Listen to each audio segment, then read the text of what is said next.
Hello and welcome to PodRocket, a web development podcast brought to you by LogRocket. I'm Noel, and today I'm joined once again by Rich Harris. He's currently a software engineer at Vercel. You probably know him as the creator of Svelte. We're here to talk about a talk he recently gave at the Performance Now conference titled Fine Grained Everything.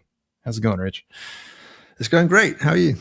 I'm good. I'm excited to jump in. It's always a pleasure. You're a very knowledgeable guest to have on, so I always appreciate these ones where we can get in a little bit deeper here. I was struggling a little bit with how to frame this one because in the talk you kind of set up like a little React demo. You kind of talk about some of the shortcomings with React server components and why it's kind of tricky to know what's going on there. And I think you kind of bring up a couple distinct problems. One in this like the developer experience in using React server components, and then like the kind of performance overhead of the RSC payloads and all this stuff you've got to worry about. I want to start there a little bit. Do you think those are the things that people are really like thinking about now when they're talking about front end performance, like that overhead of the exchange between the server and client and what that's going to cost in a given framework? Like, is that what most people are thinking about when they're talking about this stuff? Some people certainly are. Honestly, I think most people aren't really thinking in these terms at all when they're choosing a framework. They're just choosing the thing that is going to enable them to be productive. And I think it's more on us as the creators of these tools to be thinking deeply about the impact of that. Yeah. Are we designing primitives that are going to naturally result in robust and performant websites? Or are we going to create primitives that inadvertently create extra work for our servers and result in more data being transferred over our fragile mobile networks? Right. And that's really where that talk began. I think that there's going to be complexity overhead from the history where it was just a single page app.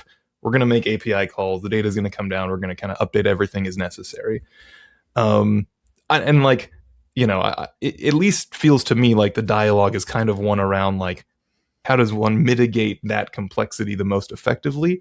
Do you think we'll eventually get to a point where it feels so kind of innate and the muscle memory is so there that it's not really a thing we have to think about, kind of where we'd hit on in this maturity of like the single page apps of old? Or do you think there will always be a little bit of kind of mental complexity? I mean, it's certainly my hope that as we go about this process of better understanding what problems we're facing and thinking deeply about what sort of tools are best designed to address those problems, that eventually you kind of just land on the things that feel natural. Yeah. And like when you have the right tools in your tool belt, the complexity starts to kind of melt away. Like a lot of complexity that you see in code bases is really an artifact of people kind of fighting with their tools. Like there's a little bit of a mismatch between what they're trying to do and what the tool wants them to do. And so, yeah, I think as a community, we've learned a tremendous amount over the last decade. And I know it's sort of fashionable to decry some of the innovation that's happened over the last decade because, the innovation is itself seen as a form of complexity.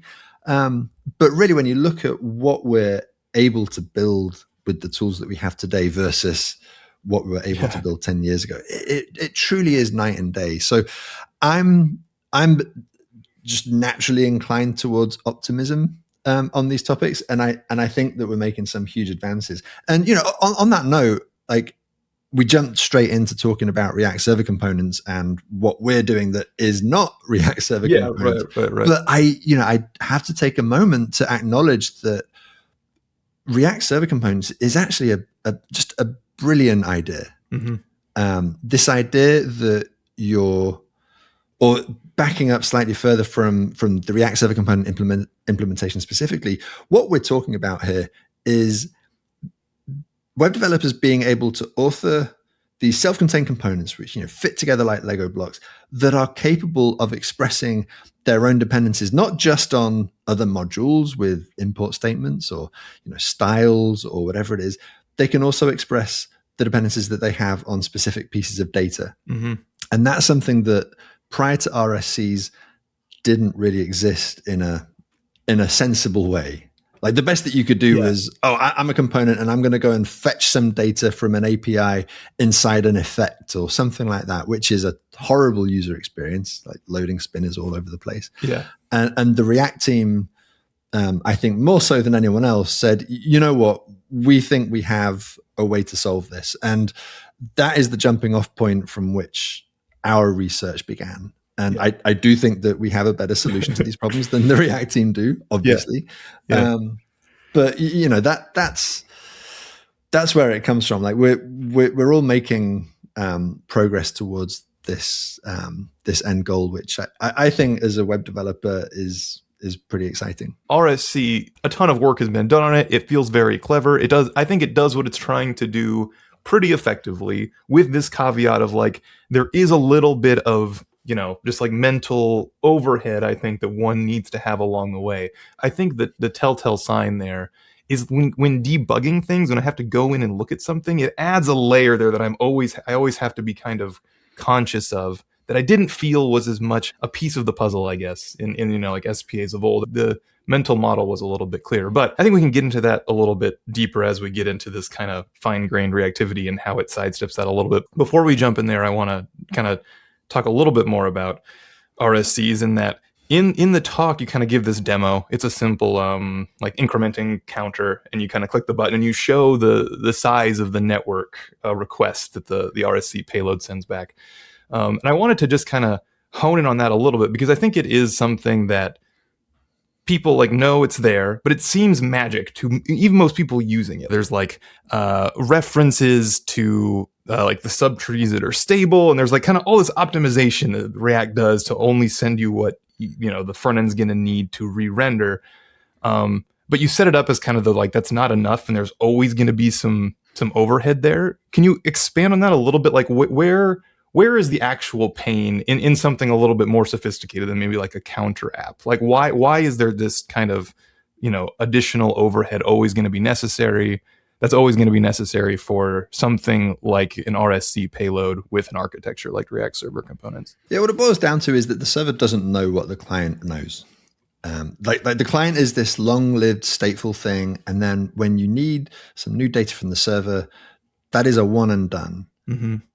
And so the way that RSC works at a sort of fundamental level is kind of similar to the way that the React virtual DOM update process works, which is conceptually, at least, you re-render everything and then you would like apply the bits that have changed. You compare the virtual DOM before with the virtual DOM after.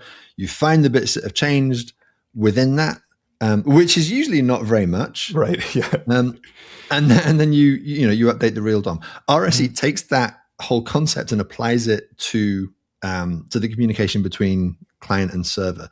So in the demo that I gave in the talk, when you press the button and you want to know what the updated state of that button is, right, like you re-render the app on the server now, because these are server components, they're not client components, right. And the server doesn't know like what the current state of the page is. So all it can really do is say, well, here's everything, you figure it out. And in a small app, that payload is not going to be ginormous, but it contains a lot of things that not only haven't changed, but couldn't change because it can't know. And that's where the talk title, Fine-Grained Everything, comes from. Because if you take an approach that doesn't try and re-render everything on the server, but just gets the data that the client actually needs to do its job, because the client is capable of asking for that, then the amount of data that needs to be sent back and forth between server and client is significantly reduced. What are the decisions that you guys have been making, or like what are the technical differences? Where were you like, oh, we need to send additional telemetry to the server, or we need to send XYZ, so we can focus our computation on what actually needs to be computed and sent over the wire? What were you looking at when you approached this, and what was the methodology like there? I mean, I think it's almost just like common sense, like if you know that this thing has changed, then just ask for that thing. And so what we set about doing was trying to design the tools that would allow the framework to do that. Yeah. And so what we've ended up creating is something called remote functions, which is a feature of SvelteKit, our application framework. And remote functions are our take on this idea of remote procedure control, which has become very popular over the last few years. So RPC is a paradigm in which, instead of you, the developer, saying, I'm going to make an HTTP request to my server and I'm going to get some data, and then I'm going to get some JSON, and then I'm going to parse that JSON, and then I'm going to figure out what that means. Instead of all that, as a developer, you are essentially just making function calls. And as far as TypeScript is concerned, you're just making function calls. So you get type safety and all of that. And because you're just making a call that says, I want this piece of data, or you're making a call that says, I'm updating this piece of data, please give me the updated data in response. The server doesn't need to bother itself with all of these other things that are completely orthogonal to that. So, you don't need to re-render your nav bar just because something in the middle of the page changed. If you're the person writing this code, how does that manifest differently? What are the, changes in the way that you guys were thinking devs would want to interact with this and think about it and make these trade-offs versus, slapping a use server at the top of the file? I think that when you're using it, it's just a little bit more obvious what's actually happening. There's less machinery involved in producing a response, and if you were to inspect the network traffic, it would be a lot clearer what's going on.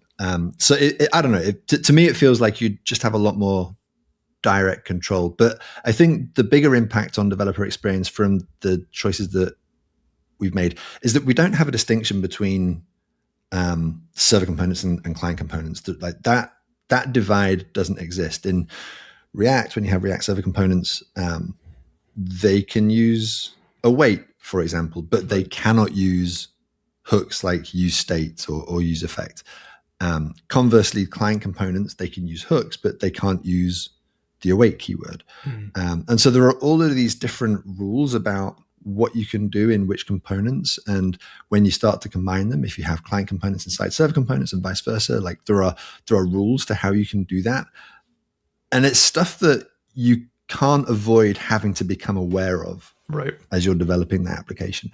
Whereas in Svelte, because that divide doesn't exist, you're just not thinking in those terms. And as a result, just conceptually, I think everything flows a lot more cleanly. It feels more akin to the old SPA world, where just you're inside of a component, it does a thing, it updates its own data. There's maybe some shenanigans with props and some global state and stuff in there, but the core thing that you're doing most of the time, it feels like there's this tangible closeness there.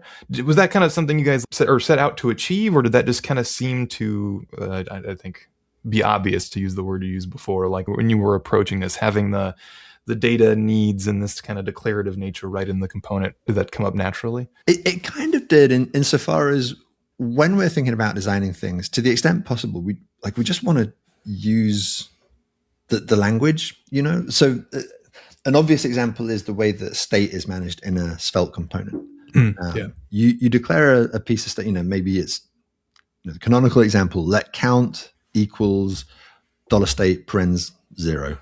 Yep. And then, you've said, that this is a variable, it has the value 0 and it's stateful, which means that if I reference that inside my component and it changes, it will update automatically. And the way that I change it is by doing count plus equals 1 or count equals 10 or whatever it is. Yep. I'm just interacting with it as a normal variable. I haven't added an API for changing state. We're just using the language. And we've took that mindset and tried to apply it to the problem of co-locating your component's data requirements with the rest of the component. And it kind of became it's obvious. You just need to be able to use the await keyword inside your component. If you can do that, then you can do, const data equals await fetch data. And then that's kind of all you need, just as if you were writing a normal program. The big innovation is what happens after you've written that await keyword. Right. Yeah. Because in Svelte, like we don't want you to have to like spend your time as a developer thinking about like what is going to happen after I've written that code. Yeah. Like we want the framework to do the obvious thing on your behalf. And so when you encounter an await in a component, firstly, those awaits are parallelized, because if you have multiple awaits that like you don't want them running in sequence, which is what naturally happens inside an asynchronous component, because then you risk creating these huge waterfalls which is going to impact the performance of your application. And you don't want the updates that result from asynchronous work being kicked off to happen piecemeal. If I have two components that each do their own awaiting in response to the same user interaction or the same state change, I don't want those updates happening one after the other. Right. I want them to happen at the same time. For example, like I click on a link, I navigate to a new page. As a result, some new data needs to be fetched. I want that to feel like a single cohesive navigation. And so that's what we've built. That's the foundation of everything that we're doing at the moment, is the ability to have coordinated, de-waterfall, deserialized asynchronous updates without you, the developer, having to think about like transitions and suspense and all of this stuff. Like you're just using the language and it feels beautiful. You're making a lot of heavy lifting that you guys, the framework is doing, sound like very obvious and like elegant. Because that's the framework's job. Yeah, no, it's good. And that's, again, like advocates for the framework. That's your job as well. But I think, like, to me, when I hear those kinds of things, like my impulse is always then like, well, then we're back in this world of like the heavy-handedness is an overly strong term, but they're just like being this kind of magic that's there that could be problematic. And I'm always worried, like, as soon as something is funky in there, it's going to be really hard for me to figure out. Like, I don't know if this is a case that would come up, but it seems like some kind of like thrashing or loop. Like, is anything like that kind of possible? When I hear this kind of parallelization thing, I'm always worried, like, well, maybe this is going to change, like X state's going to end up changing Y state, that's going to then end up changing X's state again. Like, are you guys doing anything to like address those problems, or are those not really, those kind of like data integrity problems, are those not really something that would typically come up? And we have a very extensive test suite designed to deal with exactly those sorts of scenarios. I hear you on the like, oh, there's magic happening here. But like, magic is what frameworks do. That's like, true. Yeah. There's magic here, but like there's magic in getting an updated React Server component payload and applying that to your application. There's wherever you look in frameworks, there is magic. And when I press the gas pedal on my car, I don't own a car, but imagine that I own a car. When I press the gas pedal, it goes. And magic. between me pressing my foot down and the car going, like a lot of things have to happen, and they have to happen right. And I don't know that I would be able to quickly diagnose the problem if I pressed the pedal down and the car did not go. Right. But I'm sort of taking it on faith that the people who built the car knew what they were doing. and it's kind of like that with these tools. Like you do have to place some faith in the builders of the tools, and we have to keep earning that faith. Yeah. But to me, that's not a reason not to use something. Like, oh no, this is making my life too easy. Right. Yeah. That's what it's for. There's a reason we're not all writing assembly still. It's the world we're in. It sounds like you guys have been a little bit kind of more aggressive in taking on the async work and offloading that to the framework, which I think is something where there's a lot of foot guns if a framework is not doing that. Like, it's easy for a developer to kind of get in trouble with like multiple requests in flight or something at the same time. What led you guys to determine that was part of the purview of the framework to kind of do this like parallelization, make this async handling all as smooth as it could be? I think there was sort of two directions. There was one, again, the example that React has sort of set, and this is from the very beginning, like this idea that if you have things that belong together, put them together. People these days might struggle to remember that there was a time when people said, oh, you should have your HTML templates and your JavaScript and your CSS in separate files that, like, I don't know, just use magic strings like CSS selectors to link the things together. Mm-hmm.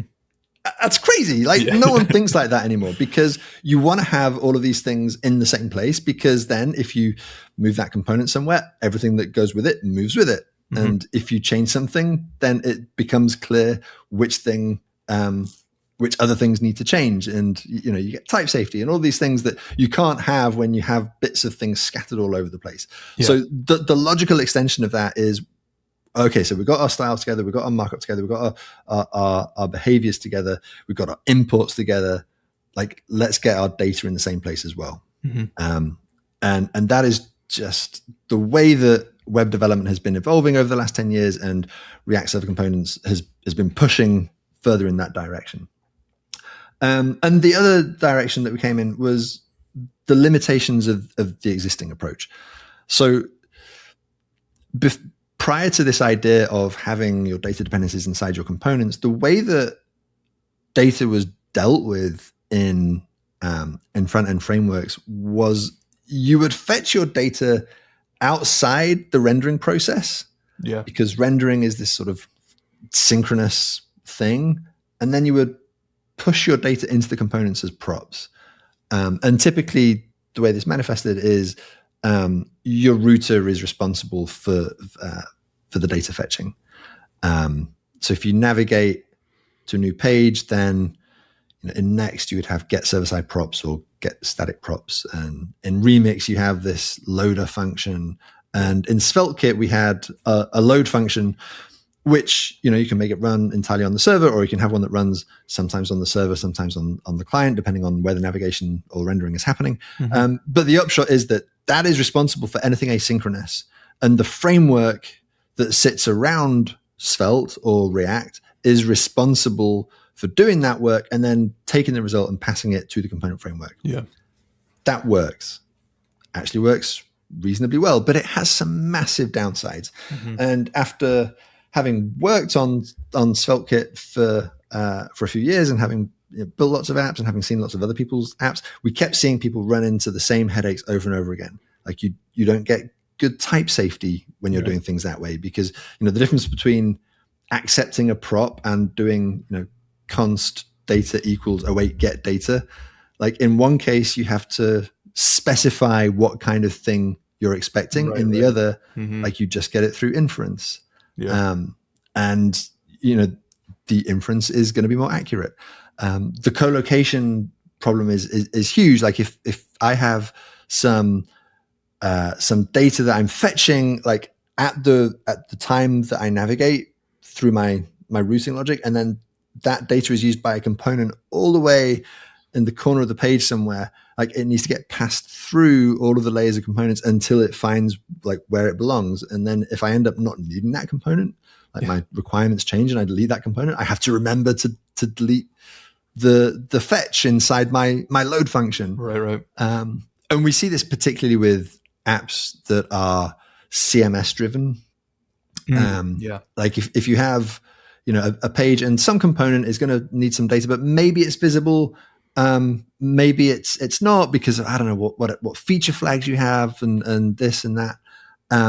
You basically have to duplicate the structure of your component tree inside the logic that is fetching the data for that component tree. Mm-hmm. And it just becomes completely unmanageable.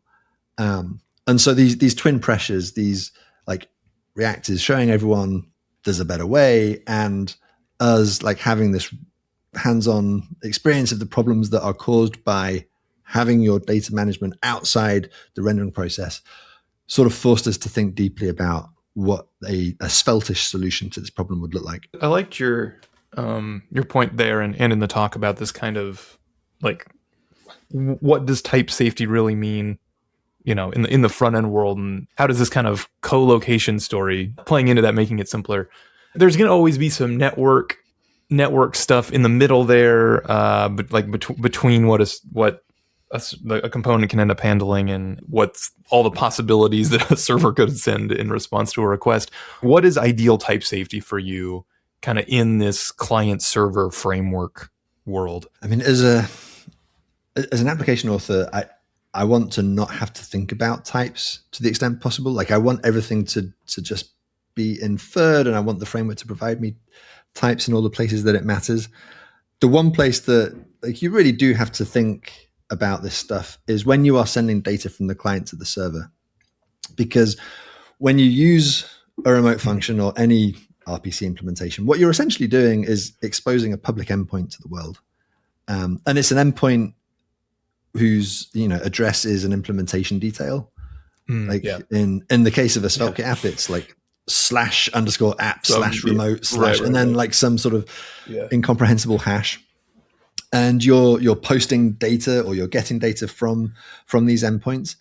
And if I'm like a like a North Korean hacker or something, then I'm probably going to see what mischief I can get up to by just sending stuff to that endpoint. Mm-hmm.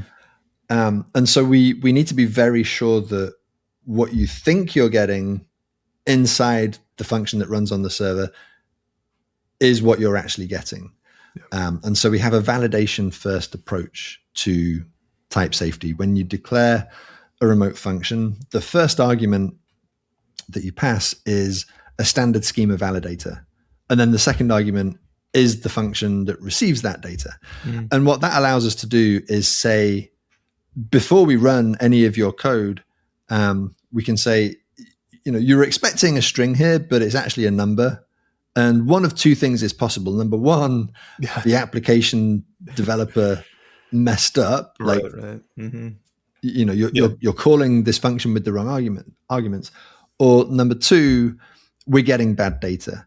And in the first case, like that's easy because your type checker will show you exactly where you're sending bad data and you can fix it. But in the second case, like that could be because you deployed a new version and like the signature of your remote function changed, or it could be because someone is trying to mine Bitcoin on your servers. Right. And so the validation first approach, it prevents that at the same time as it gives you really nice type safety inside your handlers.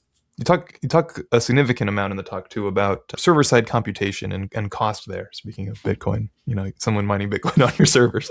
What's the drawback with the typical React server component flow in regards to like the work that the server needs to do? Why is that so much more expensive than a traditional flow? To the extent that you have to re-render a whole bunch of stuff that hasn't changed, you are doing unnecessary work. And that work, it's not just like concatenating strings together to send it back to the client. It's also calling out to a database or an external API to get some data that hasn't changed. And like you can mitigate it, you can work around it, you can make it such that doesn't happen if you're a sufficiently sophisticated developer. But the default is to just do that work. Recompute everything. To make that database call again. And like, obviously, if you're doing that on servers that you're paying for, your bills are going to be higher. So an approach that allows you to just like surgically get the piece of data that you need is just naturally going to be more efficient. Are there any caveats there? I've always kind of felt that this default of refetch all the things in RSC world is there because it is expensive, but I think it prevents a lot of kind of foot guns, right? There's a lot of like, I forgot that I've implemented some instruction that tells it not to refetch the database when blah happens, but I've forgotten that when I actually make an update on this component, like I do need this thing to rerun because I've just changed something there, but I've forgotten whatever, I've instrumented it. Do those kinds of problems manifest at all at this level of granularity, or do you think that is just completely smoothed over in a world where there's more explicit functions like this? I mean, they definitely can happen. The example that I actually give in the talk, like I do a demonstration of what it looks like to get some data from the server and then to update it on the server. And the way that you get data from the server is with a remote function called a query. And that, can just return some in-memory state, or it can make a database call, whatever it is. Yeah. And then to update it, you create a command. And if you change the state on the server or you update something in the database, that by itself doesn't do anything. You have to say, by the way, this query is going to be affected by the command that you just ran, and you need to specify that in your code. Yeah. And if you don't do that, like, it's very obvious that you haven't done it because nothing works. Right. So to me, the risk of not having things update when you expect them to is much lower because you find out about it immediately, and it's generally pretty obvious what you have to do to fix that. That said, I mean, it's early days. We haven't, like, people have been experimenting with these new tools. I don't think there are a lot of production apps using it at the moment because it is still marked as an experimental feature. Not that generally stops people in the Svelte community from taking things to production. No, which is a benefit. I think that does a lot of lifting for you guys. Yeah, sorry. Right. Yeah. So maybe we'll find that we need to be more mindful about, like, the nudges that we give people or the tooling that we create to help identify these cases. But my hunch is that on the whole, it's not going to be a problem. And if anything, people have actually been asking us for us to go the other way because so commands will only update the queries that you specify. Otherwise, it's just assumed that everything on the page stays the same. With a form, it's different because the form remote function is basically emulating what would happen with a native form submission. So normally in the browser, you submit a form, it reloads the page, which means that you are going back to the server and you're getting new everything. Right. And it's weird if you get one behavior when JavaScript is enabled and another behavior when JavaScript is not enabled. So form today works that same way. If you submit something via a form, everything on the page gets refetched. And some people have said, actually, I don't want that because not every form submission should change things that are on the page. For example, I don't know, maybe I have like a subscribe to my newsletter form or something. Yeah. And if I hit that, like, I don't want to refetch all of the data for everything else on the page. And so, yes, if it's a log out button, then you do want to refetch everything because you don't want to keep showing data that is only available to authenticated users. But in the case of the newsletter submission button, you don't. So there's some nuance there, and we will probably need to refine the APIs a little bit to reflect that. But so far, we haven't found it to be a problem that things don't update when you expect them to. It's more the reverse, that people don't want unnecessary data to be fetched when nothing has changed. It's not surprising to me that people kind of wanted forms to not behave as forms do and, kind of be in the same opt-in mode, because at least my suspicion is so many people are using forms where they have there's a prevent default on there anyway. And in their head, a form isn't really like a form doing the traditional form thing. It's like a container to work in the, new mode of the web where they're just like some little piece of the page is making a request anyway. So it's like, if that's the world you're working in, that's probably not the behavior you want. So I guess that does, I'm also unsurprised that you found that most Svelte users want this opt-in behavior, at least kind of these early adopters or those into Svelte right now. Do you think there's any bias in that cohort of people are these kind of early users of Svelte that care about performance? These are the kind of people that are, they moved away from React or whatever framework they were using before because they like the Svelte granularity. And do you think that those kinds of biases are helpfully pushing kind of the framework in these directions? Or do you think as it grows, there may be more people that are like, oh, I don't like having to kind of opt into this as much? And if so, are you worried about serving those people, or is that no, that's the Svelte community, that's what we're doing? Yeah, I mean, the performance freaks definitely are our core constituency. And that is good. It makes it easy for us to keep on top of performance concerns. It's quite easy to let things like performance slide in a framework. Typically when you push up a change to GitHub and your CI runs, it's checking that you haven't broken any behavior, but it's a lot harder to check that performance hasn't changed. Like benchmarking is just it's a much harder problem. And it tends to creep up on you. Pass or fail tests, and it does tend to creep up on you. But we have people who the instant we ship a performance regression will be like, this just broke. My app is now slower by 20% when I do this. Here is a very detailed reproduction. Please fix it. And in fact, right before I came on this podcast, I was working on exactly one of those problems, and it's kind of fun. It's the kind of development where you really need to like think deeply about the algorithms inside the framework, like all of the moving parts and how they fit together. I think we've figured it out, a solution to this specific issue, but like there's always a new one. So I'm very grateful that we have that kind of user base, because it's easy to make things more convenient over time and more accessible to a broader audience. It's much harder to like really fix the like the fundamentals if you started off on the wrong path. Do you guys worry on just, again, I don't want to abuse the term, but like the ergonomics of a thing, like having to opt in to like data updates when you make a mutation of some kind, where it's like, okay, now I've got to tell it what I want to do.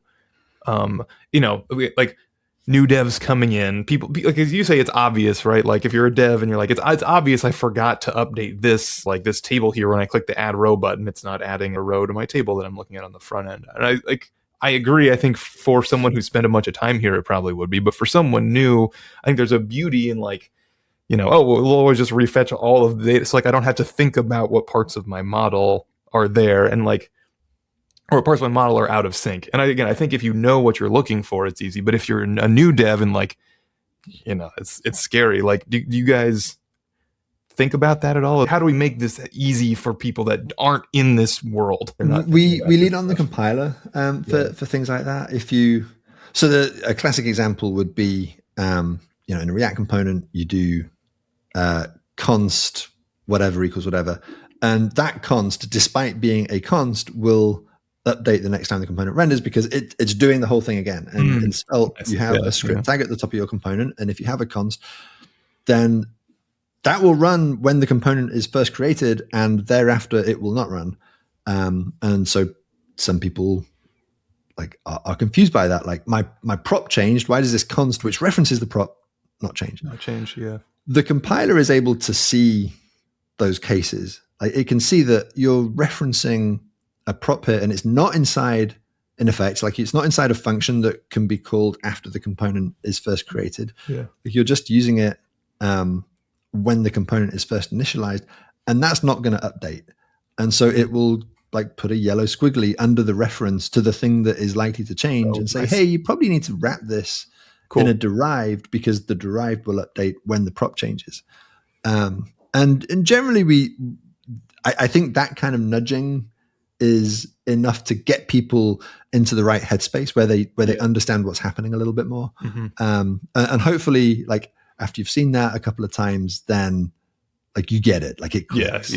And from that point, it's no longer a problem. You'll have to forgive me standing up. The more junior developer is more of a straw man here, but like, yeah, I'm always just curious on these, because again, like I think that there is, back to the very first point, I think that there is a little bit of additional complexity here. So I feel like there's just kind of a like wrangling this the best way we can and making it intuitive is a pursuit that I wouldn't want to be undertaking. So I like have a lot of respect for you guys taking this on. What's the next big kind of problem in web apps that you guys are looking to solve, or you feel is unsolved and needs to be addressed? Ooh, there's so many directions I could go in. I think the most painful part of building a web app is all the decisions that you have to make around how to do authentication, and how do I store data and files, and like how do I do internationalization, and like which UI library do I use? All of those things are things that we've kind of left to the ecosystem to solve, and they are solved. Like you definitely have solutions to all of these problems, but like we don't necessarily tell you what they are. Like you have to discover that for yourself. Yeah. And so we made a bit of headway in on that problem last year when we launched the new packages page on svelte.dev. You go to svelte.dev/packages, like it has a list of sort of vetted packages that we know are high quality and that are actively maintained and so on. Mm-hmm. But ultimately, what would be really lovely is if you could start a new application and like all of this stuff was kind of done for you, and you can opt out, you can use your own solutions for things. But like, what if you didn't have to make those decisions? So our CLI is really good at helping you set things up if you know what you want, and the packages page is helpful for you to find out what you want. Mm-hmm. But it's still not at the point where, you know, a Rails dev or a Laravel dev would be like, okay, I see what you're doing. Because in those ecosystems, all of this stuff is rightly considered part of the framework. Right. It's all built in. And I think this whole topic of defaults and discoverability is made more relevant by the increase in the extent to which people are using agents to build their software. I was about to ask. Do you think that's going to help solve this problem? It's like, whatever, as long as the agent does something, or do you feel like there's this danger of like, the agent's just going to kind of do its thing, and like if you don't know, you're just going to roll with whatever it gives you? Yeah, I mean, you are kind of rolling the dice a little bit when you use an agent. And maybe that's fine. Like a lot of people actually don't care about technology choices. They only care about the end result. Mm-hmm. But I think a lot of people still do care. I certainly care a great deal, especially if it's a code base that I'm going to have to maintain once the agent is done messing around with it. Right. And, you know, these things love examples and patterns that they can follow. And so if the more we can do to provide them with a happy path that they can adopt, the more success people are going to have building Svelte apps with agents. And we're certainly not about to pivot to being an agent-first framework or anything like that. Like Svelte is very, very much on the side of humanity in the coming Butlerian jihad. But right now, you know, people are using these things a lot. And too real, actually. I needed a minute there. And we want to be there for them. Mm-hmm. We want the largest number of people to be able to build applications on the web, and ideally with Svelte. And solving these problems is definitely a part of that conversation.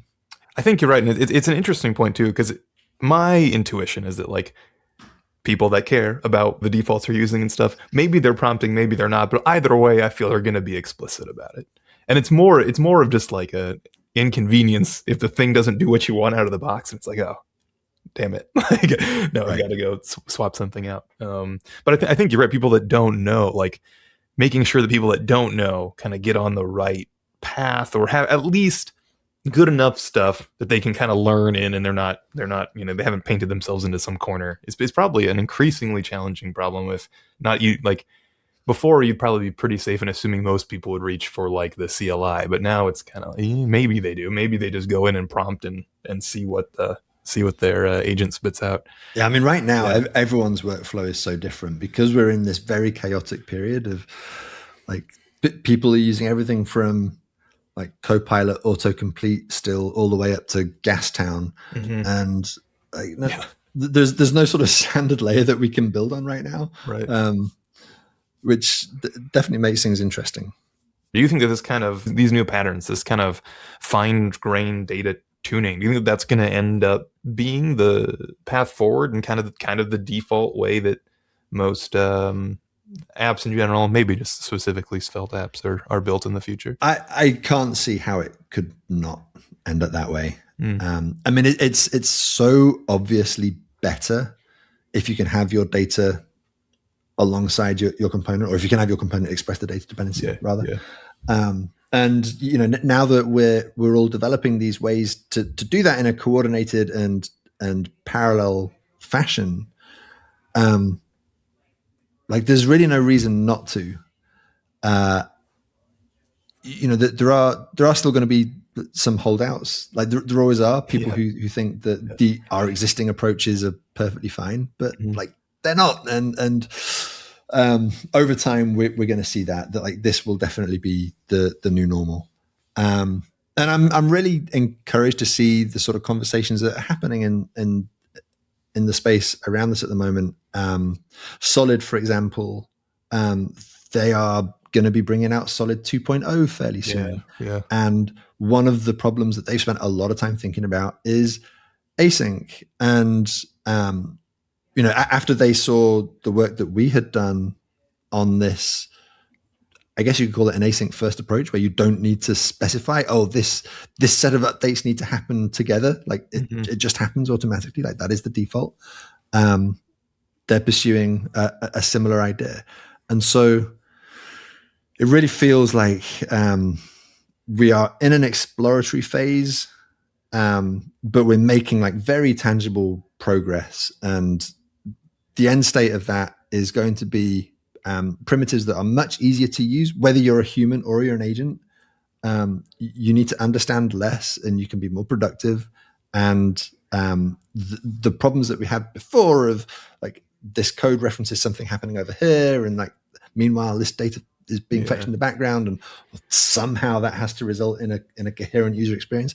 Like it's all going away. It's all getting solved. So I'm pretty optimistic. Nice. Is there anything you'd kind of implore devs to do right now? Is there anything you guys like need particular help with testing or people to check out? What would you ask of people listening? Patience, first of all, because this like we've been working on this for a full year and it still isn't stable yet. Yeah. But we are going to be shipping stable versions of all of these things like very, very soon. But in the meantime, like everyone who tries these things out, who enables the experimental flags in their Svelte config, and tries it out and then gives us feedback about where the paper cuts are, it's so valuable. It truly is. And the people who are taking the time to experiment with these things today, those are the people who have the opportunity to steer the ship. So like if you're invested in what the future of web development looks like, then whether it's Svelte or a different framework, like be involved, like try things out as they're being experimented on, and like you can have really an outsized impact on how the rest of us work in the future. Nice, perfect. Those are great words to end on, if any. But thank you for coming on and chatting with me, Rich. It was a pleasure as always. Yeah, thank you very much.